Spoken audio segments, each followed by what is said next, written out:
Welcome to the Morning Formation. This episode is powered by Act Now Education. Warriors fall in. It's time for formation. So today, folks, on the Morning Formation podcast, I'm joined with former UCLA wide receiver Kam Brown. So this is kind of a fanatic moment for me because for the last 8 years or so, I've been a season ticket holder for the UCLA Bruins, and I love college football. And college football is coming just around the corner for us and for me because I love the game. I go to every single local game possible.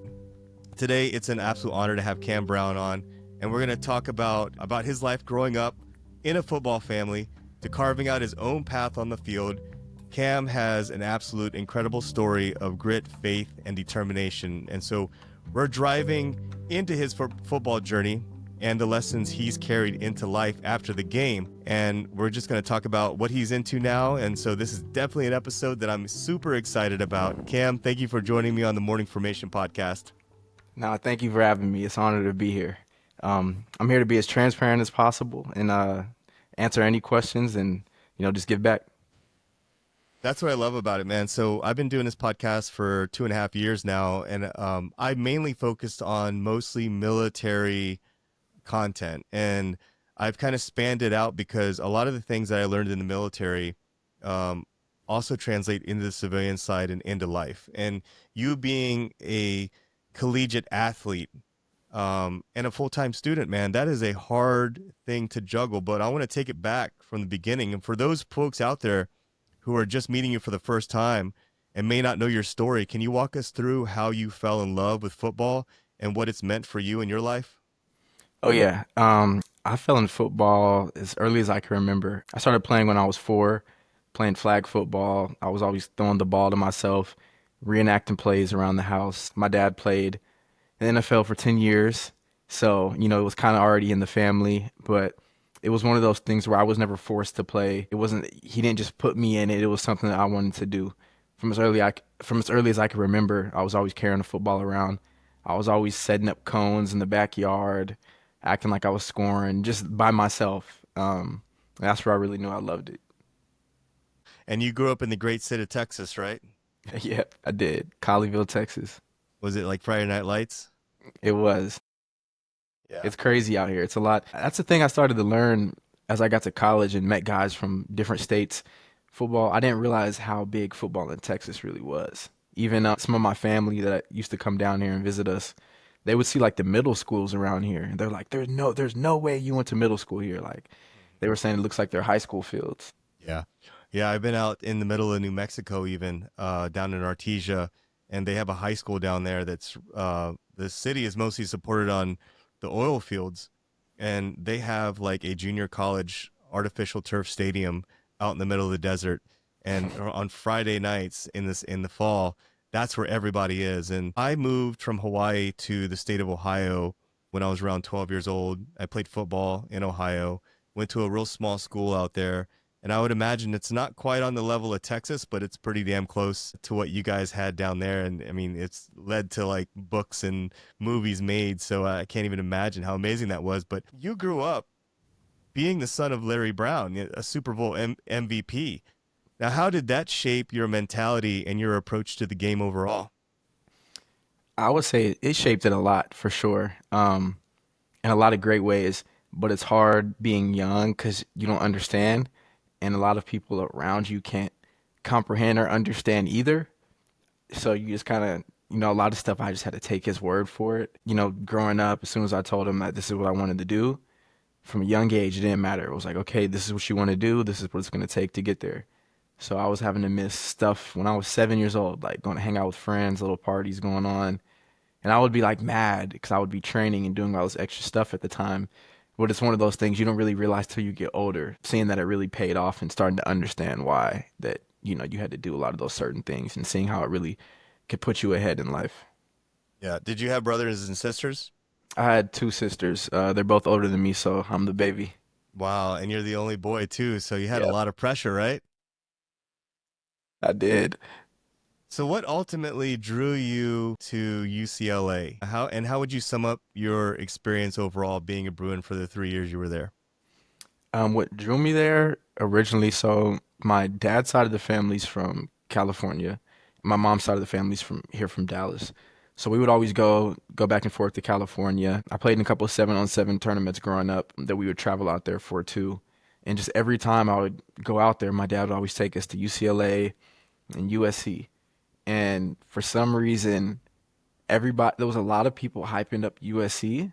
They would be talking about USC back in the day, USC back in the day, but it was just something about UCLA's campus, and it was like a breath of fresh air. And I like from a kid, I was like, yeah, I'm going here. I want to go to school here. I want to go to school here. And then end up, getting to go to my dream school. And the 3 years that I was there it was a great experience, life changing, very eye opening. And I would say there's no college experience like UCLA's. Like everything that I thought of UCLA, it was that and more. Yeah. I can tell you, I moved here. Like I said, most of my teen years, I was an Ohio State fan. I moved here to LA and I see this beautiful stadium up in Pasadena, great venue, great team. I mean, the thing I love about the Bruins is they're never overhyped. They always seem to be gritty and they always seem to have heart, which is what I love about football. It ain't about the money, it's about the heart, right? It's about the grit. It's about the underdog story. And so that's why year after year, man, I go and I buy my season tickets and I go to every single home game. And Hmm. I can totally understand what you're saying about that. And one of your, during your time at UCLA, what would you say, what's one of your favorite memories or biggest highlights from your college football career? That's tough because I really I enjoyed just being around my team. The coaches always tell you like this is the only time in your life where you guys get to like all the stuff you guys get to do, the way you guys joke around, having like built-in friends. Soak it up and enjoy it now because once it's over and you get to the real world, it's like you're not around, 50 guys that you're just friends with every day, just, being stuck around them doing dumb stuff. So I would say really just every moment around our teammates after a game, um, the different experiences you get. Like me and my friends, we loved, I'm bougie, I don't care. So we would go to like a nice rooftop dinner or just like a nice dinner after a game. That was just like our thing. And just like that experience, like looking back on it, going to like a rooftop dinner, being able to go to Nobu, like it just I don't know. It was just a great experience. And being around those guys, beating LSU was for sure one. That was a great moment because they had shot confetti from the Rose Bowl, so all the confetti coming down in that blue and gold, and that was a I was pretty sweet there. moment. I was there for that game, man. I was there. Yeah. Yeah, man. I loved it, man. That was a big win too for you guys. That was Oh yeah. huge. What would you say was your biggest game that you played? Most pressure, or would you say like the biggest one that sticks out in your mind? Hmm. There's got to be one. Either it was an SC game. You guys beat the crap out of SC during those years. I loved it. We did. I would say personally, like I would say Fresno State for me because that was the first game. That was the first year I got there, and that was the first game that I had got my first target. I was out there every game. I was running wide open on film. Every game, I'm like, Coach, like I need the ball. I need the ball. Like, come on, come on. And my first game, I finally got my first target. I went for 120 yards, and that's where I was like, okay, it's about to be like this every single game now. Like I showed them. So that That was was a a home great game? moment. Yeah, that was a home game. We ended up losing in overtime. That's when they marched down the field with we went down and scored. Kyle Phillips had caught the we thought was the game winning touchdown. And then they get the ball. I want to say there was like 40 seconds left, no timeouts. And I just remember standing up and I was screaming at our DBs like they have no timeouts. They have to get out of bounds and just feeling so anxious like there's no way they're going to go down here and there's no way they're going to do it. In 40 seconds, no timeouts, they went down there, end up scoring. That was like a sickening feeling. I was there. That was a night game. Yeah. I was there, man. And Uh-huh. man, those fans were gnarly. I don't know Yeah. what they. I never been to Fresno before, but they were unlike other fans. That was, I think, when was that when Hayner played? Yep, it was. He Yeah, played a great game. I remember that, man. He was running around everywhere, man. Yeah, I was there, man. I was there for that game. That's crazy. Yeah, dude. So what's something that most people don't see about the life living as a D1 athlete that you wish more fans would understand? There's no way for them to actually be able to understand, but I wish a lot of people would be more considerate of how hard it actually is. A lot of people just they see the dollar signs and you guys are getting your school paid for, you get meals, like you guys are spoiled, like you don't know what it's actually like. There's a I don't want to drop their names, but there was a few guys that were walk-ons at UCLA, and they end up telling me because it was like my second year they ended up coming on, and they were like, wow, I have a totally different level of respect for football athletes because once it doesn't matter once you're a walk-on, you're doing everything that a scholarship athlete does. Everything they have to do, you have to do. So them being on the outside thinking that it was just, oh, you guys are spoiled, you guys get money, free meals, and you have all this time to do what you want. Them actually seeing how physically and mentally draining it was and trying to uphold your academics at the same time, it ended up opening their eyes and they had a whole different perspective on it. So I would say just really understanding that you're not a little spoiled brat just having just this super great time all the time. Like it's a job and it's tough. Yeah, man, I tell you what, even over the years, my hat's off to student athletes. I mean, I can't imagine what it would be like to try to maintain my grades, my GPA, and then doing all that training. You're young, so you want to have fun, but you don't want to be stupid at the same time and make bad decisions.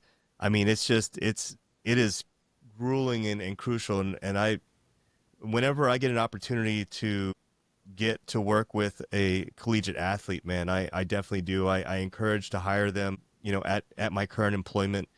There's not enough to be said about it, man. I can't even imagine what it's like for you guys. And when you start training, like let's say after your last game, when does the training start up again? It starts up in the spring, right?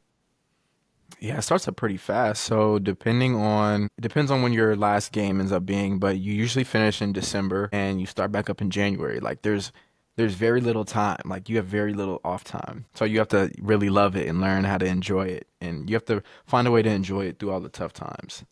I would say Yeah. that's like one of the biggest things. Because every day is not going to be fun.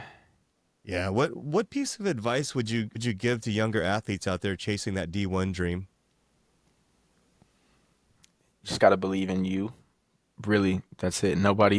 Your parents, nobody's going to believe in you like you do. Every time you see somebody make a crazy play, a crazy catch, like why them? It could be you too. And a lot of times I've seen it takes for people, there's a lot of guys who develop at different ages, some young, some old.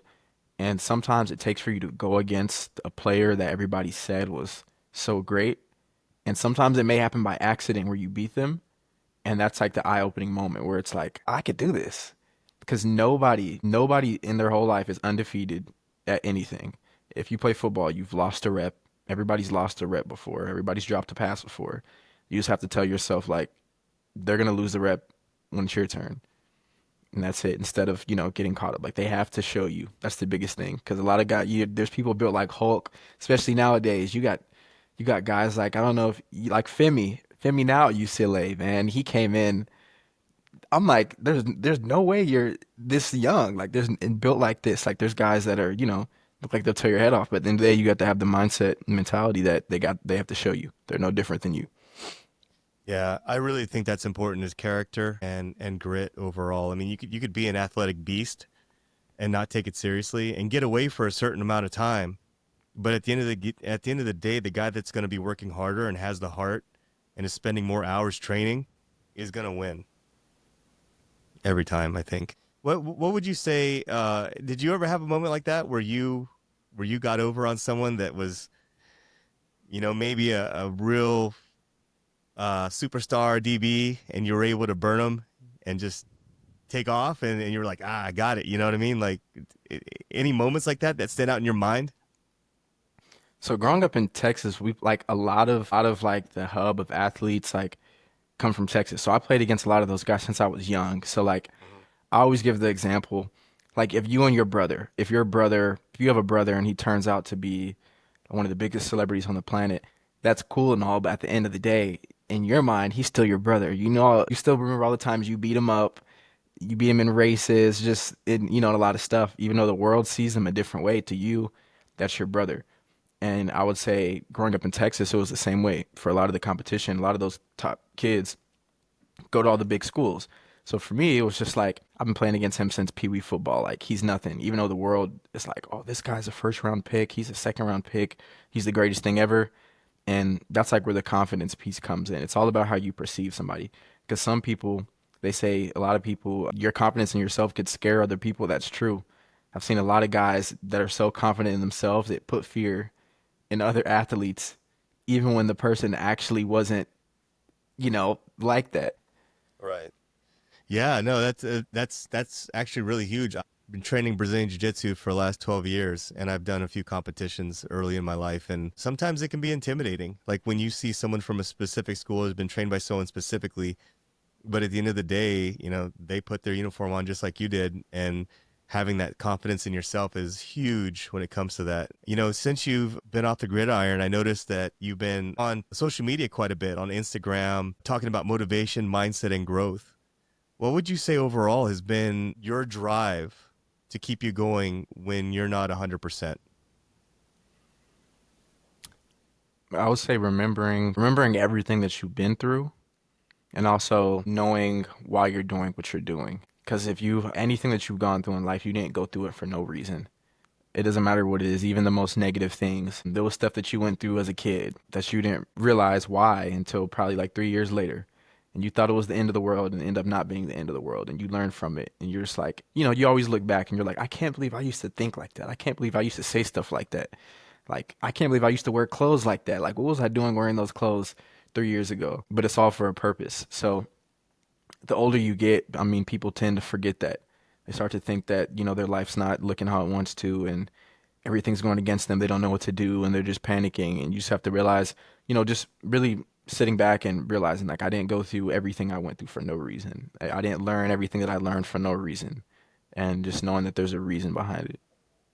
Yeah, that's absolutely huge, man. A lot of people would call that like failing forward sometimes. If you fail at something, at least take a lesson out of it and keep going. I can tell you that I would imagine it's the same for you. When I joined the military and I deployed to Operation Iraqi Freedom in 2004, just in that 1 year I was deployed, I grew up and became a man. Do you think that college athletics, especially like playing at your level, helped you grow up and mature faster and learn more life lessons than probably the average college student did?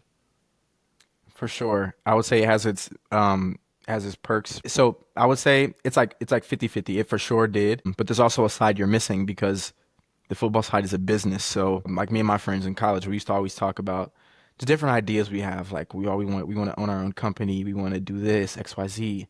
You see videos about real estate. You want to do all these different things, but you don't actually have the time to go out there and make all the mistakes. That's gonna happen regardless if you have the best mentor in the world. You're still gonna have to make some of those mistakes and go through it to be able to actually understand and how to like build versus like when you're playing football you're so time consumed with it that a lot of it is just soak up as much knowledge as you can, but once you're done playing and everything, that's where guys tend to actually be able to go act on it and find out, see what they're good at, see what they don't like, see how different it is from what they actually thought it would be. So but like while you're playing it's pretty tough. Besides like consuming knowledge, I would say consume as much knowledge as you can, and if you could find time to act on it, act on it. But for most guys, they can't really find that out till they're finished. Would you say that networking during your time as a collegiate athlete is absolutely necessary and important? I know I've learned it as an adult in my profession and how important networking is. Would you give that advice to folks or to athletes that are in there right now that are currently playing to make sure that you network? You never know where you're going to end up. 1,000,000%. When that's one of the most important things that you could do. And it's crazy because people will tell you that all the time, but a lot of people don't know what it looks like. A lot of people will say go get a mentor, but what does that actually look like? Like people would say that all the time, like you need to get a mentor. I actually did like, what does that actually mean though? Like does that mean I watch videos on YouTube? Like what does it actually mean? So I would say like understanding what it actually means to network. Like you're not just talking to try to get free stuff.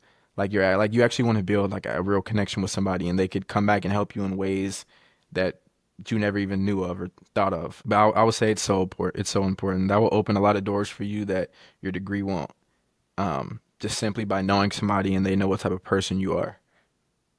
Right. Like finding common values with other folks that may be in positions of profession that you might see yourself in someday, possibly. Right. And I would say, especially if you're playing, leverage it while it's hot. Like leverage it while you're there and really figure out anything you want to do, especially now. It's so easy. Social media. Like I don't even know if you can, but if I can go back in time, I would be, going to UCLA, being in around a real estate empire just in Los Angeles. I would be tweeting out like, "Hey, is there any real estate developers out here who like, whatever, I'll train your kids for free."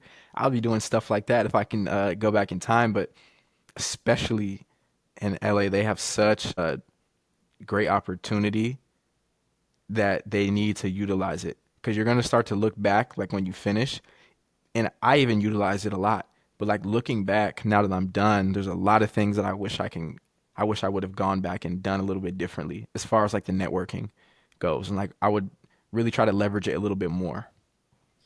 You mentioned about the mentoring thing earlier. We talked before we started recording, and you mentioned that you're reaching back, trying to help out collegiate athletes to make better decisions, right? More or less. Are you looking to get into that role as maybe a collegiate athletics mentor? Yeah, for sure. I've seen a lot of crazy stuff go on in college and also meeting a lot of people from different backgrounds. A lot of people's way of thinking is not the same. Stuff that you may think is common sense, somebody may think that's normal. I feel like it's really like politics. Like you're either on this side or you're on this side, and everybody thinks they're right. Once you get to college and you start stuff that's common sense to you, a lot of people it's not common sense to them. The way they talk, the way they maneuver, and where they act, and just being able to help people like understand like you can't keep moving like that. That's why a lot of guys they don't play their freshman year or sophomore year. They don't end up blossoming until later on in their career because a lot of stuff that goes on behind the scenes that people don't see is like stuff like that it takes some people maybe two, three Yeah. years to like actually drill it in their head and start doing actions that kind of follow up with that. Right.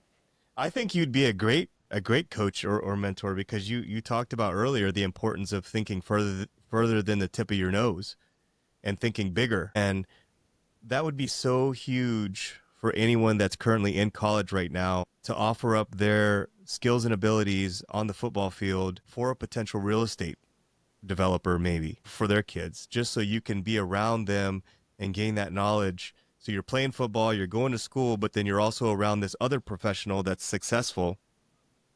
I mean, that's a deadly combination right there. Yeah. I think your advice is excellent, man. So yeah, I mean, I think that's probably what college football needs now is probably folks like you to reach back and help mentor and coach them because I don't want to get into it too much, but we've seen with NIL, especially with UCLA and a certain somebody coming back and swapping schools. And then we've also seen with the draft, kind of a huge PR debacle on people sliding down the draft boards. And I think a lot of that is exactly what you just talked about is mentoring and coaching. So I think that's a huge void that needs to be filled. And I don't know how many former collegiate athletes are doing that right now, but I think now more than ever, aside from the money, man, I think people need the advice, the type of advice that someone like you would provide, especially, you growing up with a Super Bowl MVP, Yeah. an NFL professional for so many years. So you already had the edge, I guess, in professional and collegiate and being a professional overall, wouldn't you say? Yeah, I would say so. Yeah. Yeah, great advice, great mentorship. And I would say it's huge because a lot of times when they do bring you somebody to kind of articulate that in school, it's always somebody who's older. Nothing wrong with that, but a lot of guys don't feel like they could relate. It's like, okay, why Right. is it always somebody that's been done playing for 15 years telling us this now? Like, it's like, okay, show us somebody who's fresh, like that's actually actively going through it, not somebody that went through it and just like, somebody like fresh in the flesh that we feel like we can connect to, who's also like smart and can articulate themselves. And, I would say that that's a big part of it. Cause if you bring somebody in who's 70 years old, even though he's like a legend, I Right. mean, you got guys that are 17 years old in the room. Like they don't know who that is. They can't Right. understand. They can't relate. So I would say bringing in somebody who's relatable that the coaches trust that also, had a good reputation while they were at the school or whatever. I would say that could be like a huge game changer. Oh, no doubt, man. And I would even say this, like times have changed. Like, you know, when I was growing up, we didn't have cell phones. We had landline phones. We had phones that were connected to the wall that we had to like hold up to our ear. And even some phones had the little turn thing. And then there was no internet, like when your dad was playing.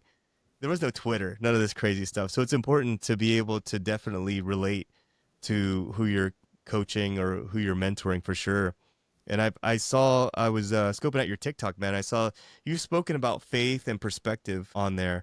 How have those things shaped your journey, especially through your tough times?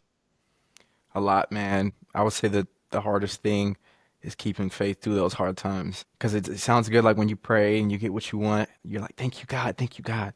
But when stuff goes wrong, it's kind of like, it didn't go my way. But sometimes that was God doing that too. And a lot of times it's hard to see it in the moment until He reveals it later on. You understand why you went through it. You understand why you need to get what you wanted at that time. And really understand like that what's for you is for you and what's not, it's not. And everything comes with time, the right timing. And it's hard with social media now because you got some people where it appears that some people it happens overnight. Some people get lucky, but most people you don't see them posting content because they weren't posting during the times of their struggles. They weren't Right. posting when they were going through it. So all you see is the everything great, all the glitz and glamour.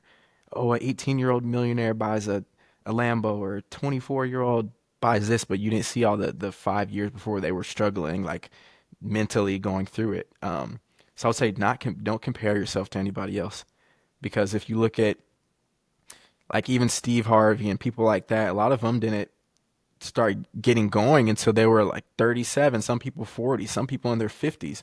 And it's just like, dang, now we feel so much pressure that if we're not a millionaire or close to it or making close to 100K a month by 30, then like something's wrong with us or our life is over. So I would say like getting adjusted to that because I experience it too. Like constantly seeing young kids, you're like, dang, like is this the new normal? Like, am I the one who's jacked up? Like, what am I not getting here? So I would say just don't compare yourself. Have faith through it all, and you'll start to and really you have to have faith when you can't see it. That's the point of faith, and you'll start to really realize, and God will open your eyes of to what's going on and where He wants you to go with your life. You seem like such a genuine, grounded individual, man. Your dad did you right by raising you the way that he did. Was there a lot of pressure for you to go to the next level after college? I never felt pressure. And that sounds like odd, but I always say the only times I only felt pressure when I was doing something that I wasn't supposed to do.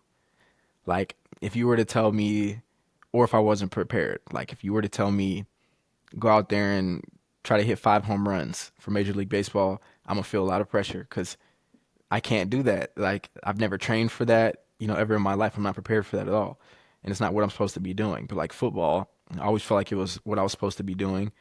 So I never felt pressure with that, and I was always prepared. I always made sure I was prepared. I always woke up on time. I was always early. I always stretched. I always took care of everything I needed to. So like it sounds kind of crazy saying like I never felt pressure, but like when it came to football, I never felt pressure. I felt pressure with other things in other areas, but it's because I wasn't super prepared in that field, which made me feel the pressure. Right. It just seems like that's kind of your personality too, would you say? That you just kind of ingrained with just having that you're just kind of laid back, but then you're always ready for the moment, right? Yeah, Yeah. my dad's friend used to call me the quiet assassin because I would just sit back like calm. I was never the person, even if I made a play, I didn't have to go stand over somebody and like talk all this mess and put on like a show to have the cameras watching me. I wish in high school I would have done a little seeing how where the social media and everything was going and NIL and marketing yourself. I wish I would have did a little more in high school, but I mean, I was just being me myself, just like calm, laid back. I make the play, cool. Like I didn't have Yeah. to do a bunch of extra stuff to try to say, "Hey, look at me." Yeah. I just met you maybe what, like 20 minutes ago, but I'll say that, I can tell, man, you're like cool under the collar, cool under pressure. Thank you. I get that vibe from you, man. When you were getting out of high school, though, I didn't ask earlier, were you recruited by UCLA or what colleges were you being recruited by? And did they have the star rating back then? So yeah, they had the star rating back then. And I was recruited by like literally everybody. But there was a lot of schools I didn't care for. Like you know how it is growing up. Usually a fan of whatever your parents are a fan of. Um, And there's a lot of great schools out there, but you just never really think about it. So there was a lot of schools I never really paid attention to that we end up going on visits to where I was like, oh wow, this is a lot different than I thought. Like my dad wanted me to get out there and start looking at schools, and he wanted to make sure that I would go there if I was a student and I couldn't play football either. Because you don't want to go to school if you could only see yourself playing football there because you're going to be miserable in every other aspect. You want to make sure it's somewhere that you could go as a student, have fun there, you could live there even if athletics was taken away from you. And UCLA for me was that option.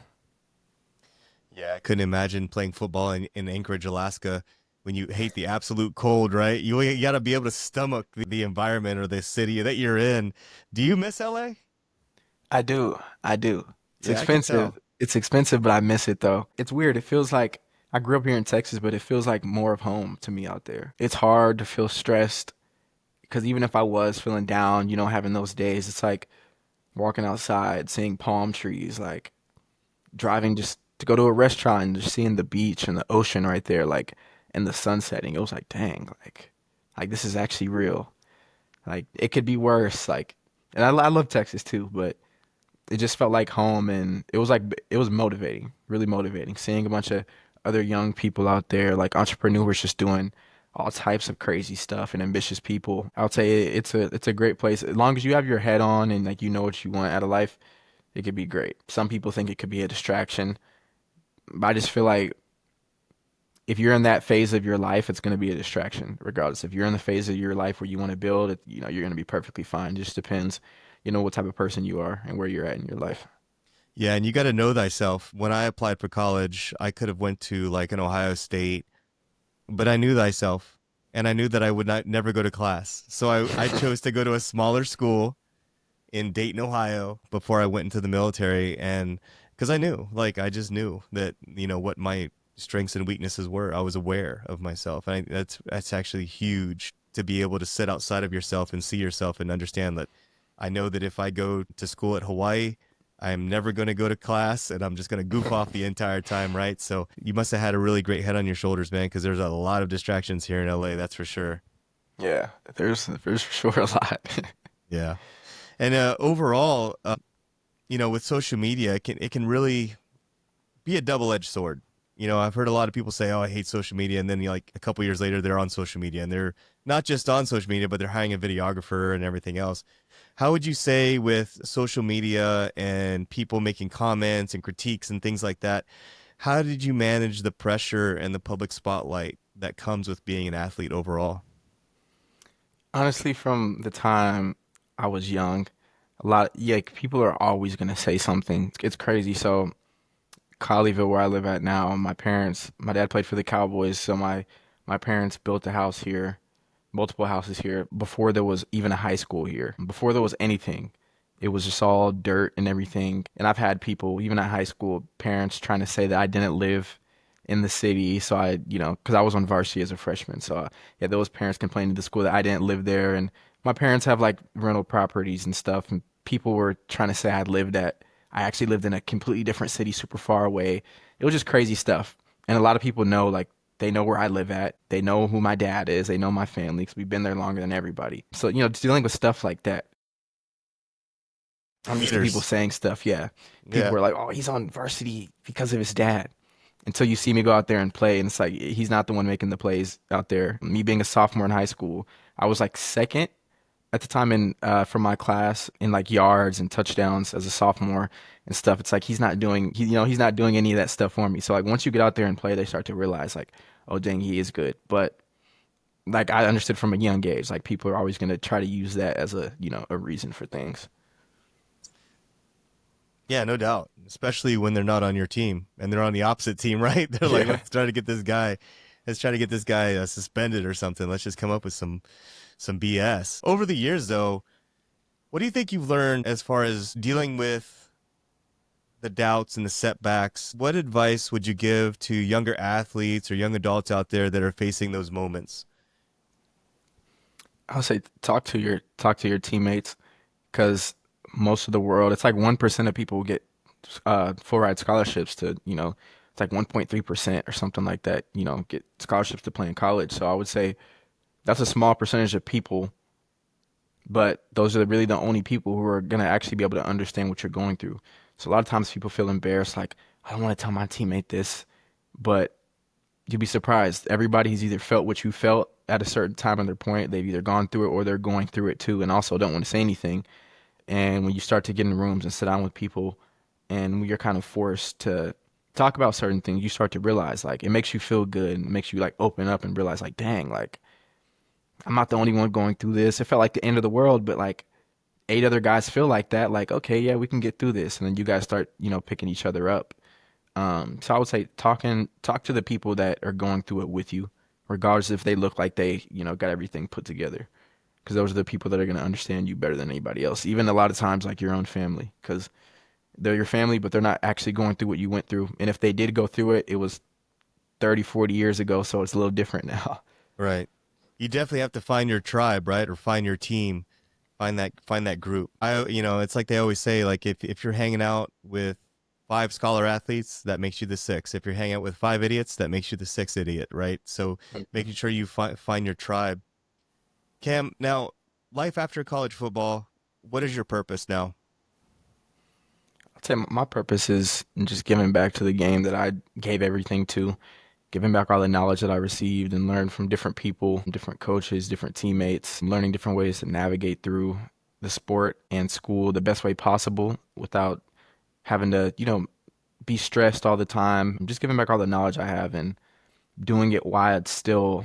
Why I used to, always hate as a player too, where they'd bring somebody back to talk. I used to love listening to guest speakers though, but it was like always a repetitive thing. It's always somebody who's been removed from the sport for so long that even what they're saying is so great, a lot of people can't relate to it because it's just been so long. Even though a lot of the principles are the same, you still want somebody where it feels like they're going through it with you, or they just went through it, or they just figured out a way how to overcome that obstacle. Yeah, that's true. Being relatable and finding folks that can actually relate to what you're going through and where you're at and what point you're at. Sometimes, it gets frustrating because I've given advice to family before and it doesn't sound as good when it's coming from me. The same advice comes from someone else's mouth. It sounds so much better to them. So it's exactly what you're saying, man. It's like it sounds better coming from someone else with the same fundamental advice, right? Yeah. But I mean that's huge in order to open up the ears and to get folks listening. We talked about it briefly, man. Have you contemplated coaching? So I would out train people. I've had a lot of people tell me, you should coach, you should get into coaching. A lot of my coaches have told me that, like, you're going to be a great coach one day. And to me, like, coaching through, coaching somebody through life is the same way. Like, you're still coaching, you're still helping them out. I just don't want to deal with all the politics that comes with coaching and people above you really pulling the strings. Because then at that point, you're going to have to lie to somebody. Some kid's going to have to get lied to, even if it's not just a straight up big lie in the back of your head, like, dang, like my job's to bring the best kids to the school, but I can't play him. Even though I know he's good enough to start somewhere else, he could potentially ride the bench here for his whole career. I wouldn't want to do that. I want to actually apply value, something that they could go and use, picking the right school, training habits, drills that are actually going to benefit them, different questions to ask to coaches. Because a lot of people lie and will tell you stuff that sounds good, but how to actually go do your own research to find out like what the best school is for you, so you don't have to transfer multiple times. Because moving sucks. Like it's hard moving, just getting up and leaving. NIL, Yeah. knowing how to market yourself, go get bigger deals. Should you do it on your own? Should you have somebody doing it for you? How do you find somebody? A lot of that stuff. A lot of people don't know how to maneuver through all of it because it's foreign to them. So just helping people navigate through that better. Yeah, I mean, at the end of the day, a lot of these young adults, I don't want to say kids, a lot of these young adults, 17, 18 years old, are dealing with a lot of money and they're making huge decisions, man. I remember when I was 18 years old deciding to go into the military. I didn't know what the hell I was doing. I just went in and put a blindfold on and signed up for a branch. I didn't know the difference. I didn't know like what was the difference between anything. No one was there to explain it to me. So being that trusted, authentic, genuine voice of reason is definitely, I love college football. I do. And I love the game of football because of the heart that's involved in the game, and having played it myself in, in high school level at a very small school, I think ingrained me even more into just falling in love with the sport. But having that trusted voice is something that I think college football needs today, because there's too much money involved in it, and there's less reasoning and logic involved in it anymore. So is that something that you're trying to get into, is actually becoming an agent of some sort, or being a life coach for collegiate athletes? Yeah, for sure, absolutely. I'm just trying to figure out what side of the space I want to be on and like the correct term that I would use. Right. Consulting, it sounds like such like a corporate thing to say, but like really like consulting through life, not just one specific avenue. Like I don't want to be there just as your agent trying to just help you with stuff regarding the football. Like I know a lot of stuff. I've been through a lot of stuff. Regardless of my age, I'm qualified to talk about a lot of stuff, regardless of if somebody's been in the industry doing it for 10 plus years. If you know more than somebody, you know more than somebody. Information has no age limit. The knowledge that you conceive yourself, there's no age limit or anything to that. It's like if you're good at something, you're good at it regardless. So just trying to show that value and knowing how many people are like misguided out here, it's wild and it's insane. And I feel like I would feel bad going to sleep every single day and dying with all the information, everything I know, and I never told it. Because a lot of players feel the same way. They don't know what's going on, and when they start to realize what's going on, there's still a lot they don't realize and understand. So like it just puts them in a bad place mentally, and everybody cares about the mental health and stuff when something happens. Everybody comes and posts like we're praying for so and so. Like mental health is real, but a lot of times they only say that stuff when something after an event happens. Yeah. But a lot of times players are going through stuff caused by a lot of different reasons. Could be their coach, and then in the meantime, it could be you're just being soft, like suck it up, it's part of life. And then something happens, it's like mental health. So like understanding who you could talk to, how to talk to somebody, and also like as a coach, being like an older coach and in a new age and adapting the things that are problems now, they weren't problems for those people. So it's hard for them to be able to comprehend a lot of Yeah. certain things. Regardless of how they view it, they could, some stuff is soft nowadays. Like, I hear it a lot because my dad, like, y'all kids nowadays. But at the end of the day, like, he'll never be able to understand it or comprehend it how we do. And just like, I'll never know what it's like to, go a week without food. Like, no matter how hard he drills it into my head that he had to do something or like that as a kid, I'll never be able to understand that. Right. Like, so you using that as a life lesson to try to teach me is not going to do much. So that's why I'll say really having somebody who's freshly out the game to be able to talk to because they could relate to you, they could understand you versus being so far removed. Yeah. No, I love it, man. I really think that it's practical, and it's necessary for modern times, especially in college football. I mean, a lot of people were throwing, no matter what side of the fence you're on, about NIL, the spring portal that opened up, and the quarterback from Tennessee that transferred to UCLA. I mean, everybody jumped on their video cameras and their microphones and just gave this guy all kinds of whatever about it. But at the end of the day, if you're not happy location wise, like you mentioned earlier, because we don't know, like nobody knows, that Yeah. could be a possibility, man. Like if you just go somewhere and then you realize, you know what, this isn't me. Like I'm not happy here. I'm happy on the gridiron, but I'm not happy outside the gridiron because this just is not my city or state or whatever I'm at. Like that's a huge factor too. At the end of the day, there's a lot of 18, 19, 20-year-old young adults that are making very adult decisions. And so everything you're talking about, man, like in the military, we have several different systems out here that we utilize. Either it's nonprofits or it's just programs that we have set up for mentoring. Does college football have anything, or college sports have anything like that at all, where you've got athletes like yourself that can reach back and be a part of the lives of folks that are currently in right now? So I would say they'll bring on speakers it's not often, but they'll bring back some former players who used to play. But like I said, it's usually guys that are, a little more removed, like they played there 8 years Right. ago or something, and you're They're just like, legends. yeah, but in your head, you're Yeah. like, who's this guy? Like you were a kid, like you don't remember him. Like who's this guy over here trying to talk to us? Like versus, Right. if you brought back a player who just finished playing last year and was like, no, like I want to tell you guys how it really is outside of here. One, guys know you, so that they're, oh, what's up, but they're really gonna listen to you 'cause they know they could trust you, and they know like you're not far removed. So it's like, dang, like this is what I'm actually going through now, and they're gonna be more receptive to that information. But as far as like somebody, there really being like a program for it, there's not yet. Okay. Yeah, man, I definitely think there's a huge void that someone of your character needs to fill for sure. So, Cam, in the next few years, what's your vision for Cam Brown beyond the gridiron? Where do you see yourself in the next like 5 years?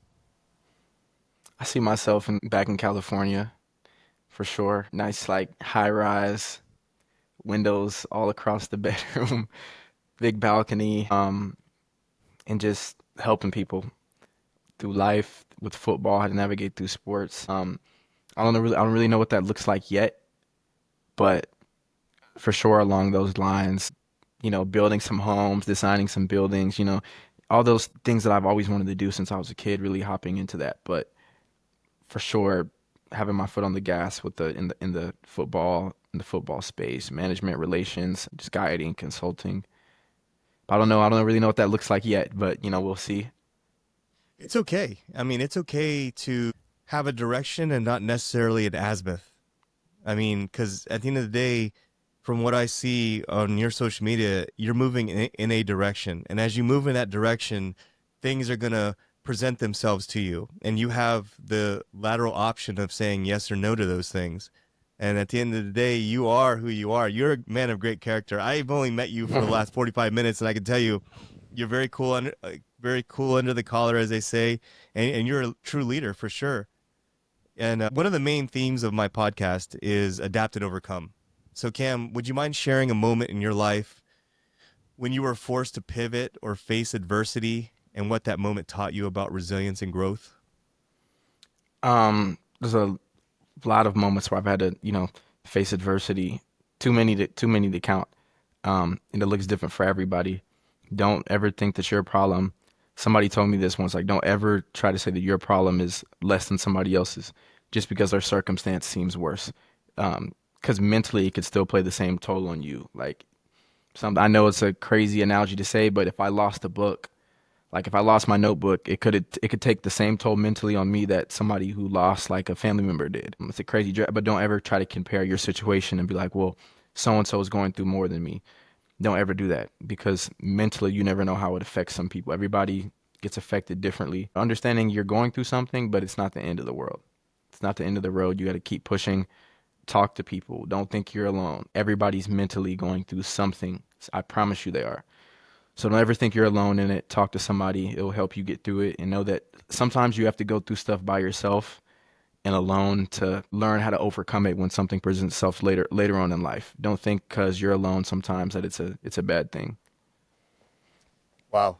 That sums up a lot of great advice right there, man. I mean, perspective is huge. Perspective is so huge, and everyone has a different level of what a bad day looks like and different levels of resiliency, right? Hmm. Yeah, and that's I think that's part of your growth as a collegiate athlete that you've managed to learn over the years, where other folks out there who may not have been through so much adversity may not understand, and I think that's why you're such a professional with where you are right now. Cam, I'm hoping to see you at some games this year, man. Are you planning on attending any of the UCLA games? I'm trying to work it out with my schedule, but I for sure want to come back to a couple games. Yeah, I'm definitely going to be at least at every home game, possibly the Yeah. UNLV game too, out of town. Who's your pick this year to win the national championship? I would love for the Bruins to win. Uh-oh. Um, Honestly, now with college football, you never know. You never know. Just like Cincinnati came on the rise that one year, like you really never know. Especially now, like normal teams historically aren't like what you would think they are.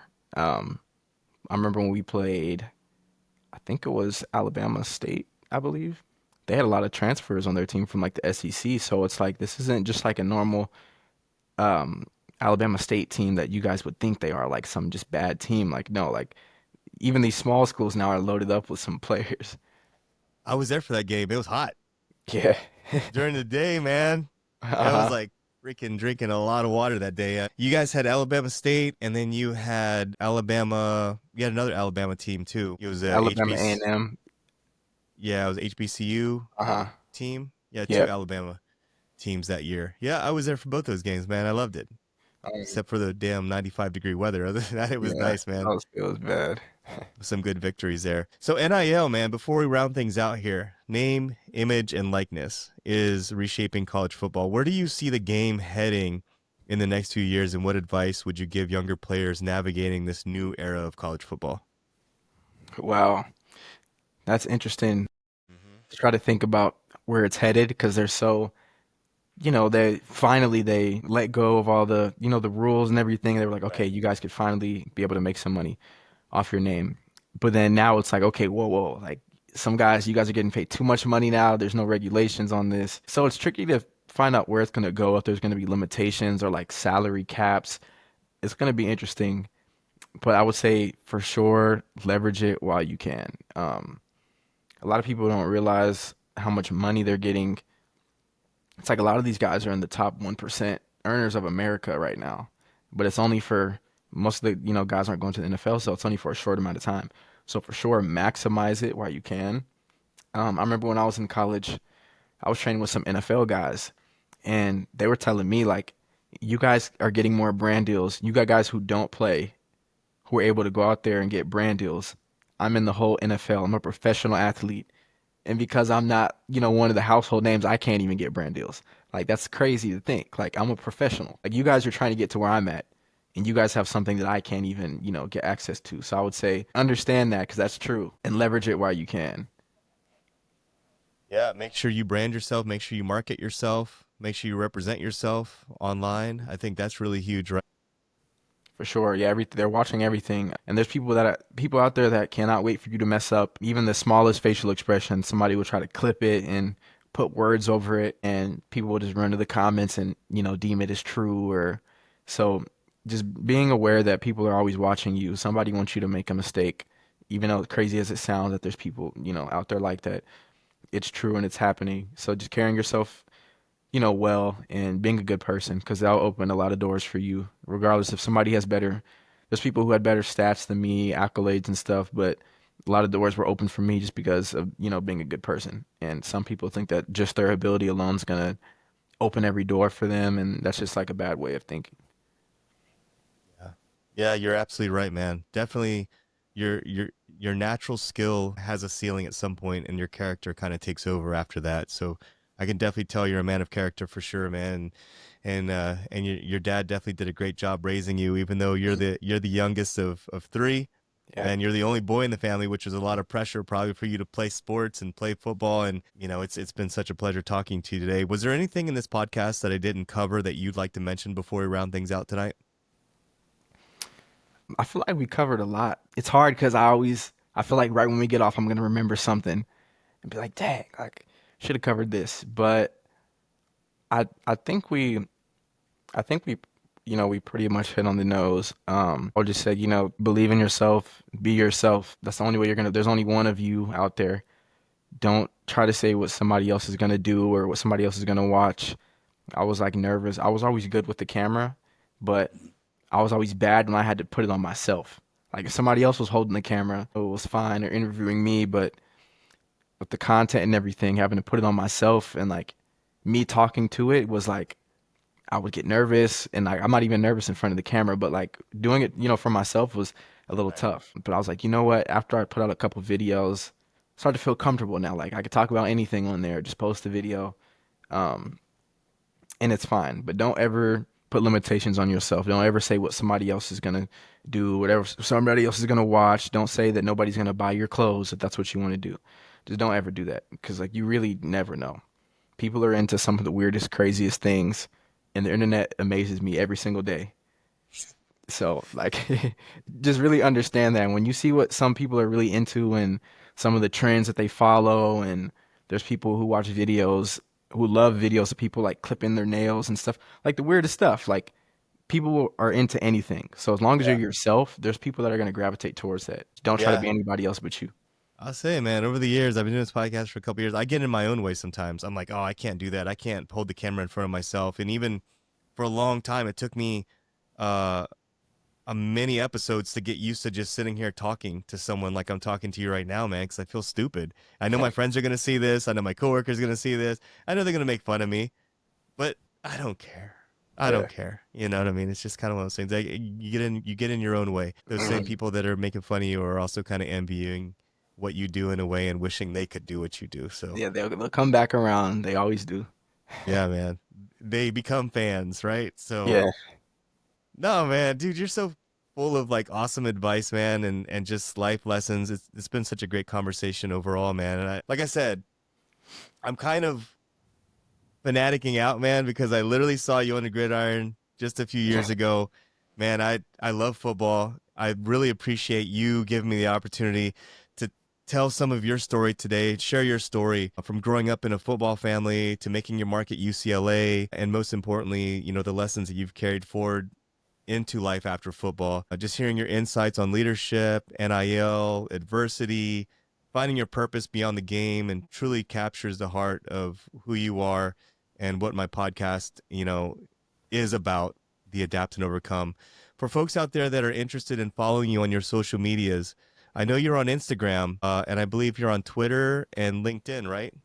I'm on Instagram, Twitter. My Instagram's at the Kam Brown with the K. I just started the YouTube channel actually probably like 4 days ago, and it's at the Kam Brown with two N's. My Twitter, I think I'm not positive about my Twitter handle. It's like Cameron Brown with two underscores, I believe. I could be wrong, but and my TikTok is at the Cam Brown as well, same as my Instagram. So I'm trying to get consistent, post content, at least across Instagram. I'm posting right now on Instagram and TikTok, and trying to get to YouTube a little bit, start uploading some shorts and different things like that. That's awesome, man. I'll definitely make sure that I post in the show notes. If you're listening to this on the podcast, it'll be down in the show notes. If you're watching this on YouTube, you can see Cam's awesome pink headset and microphone that he's wearing. It was the last minute, right? The technical difficulties behind this, Cam, right? Yeah, yeah, Sometimes you got to do what you got to do, man. And yeah. I You have appreciate you to. doing that today, brother. No problem. No, I love being on here. I'm grateful that you had me. No, the pleasure's all mine. Honestly, man, it's been an honor. Man, I can't believe I watched you from the stands, and now I'm sitting in front of you having this conversation. So the honor is all mine, man. Thank you so much, and thank you for your years at UCLA and providing the sports entertainment that you did, man, and giving it your all. That was truly a great team that you had, and you guys had a lot of heart back then. You guys didn't have the same hype maybe as some other teams, but at the end of the day, man, you guys put in some real like war efforts in some of those games, and I loved it. So thank you. Thank you. And for folks out there, make sure you follow Cam on his social medias. Again, scroll down to the bottom, show notes, and then also on YouTube. You can see it down in the description. And for everyone else out there, as always, I want you to stay tuned, stay focused, and stay motivated. Warriors, ball out.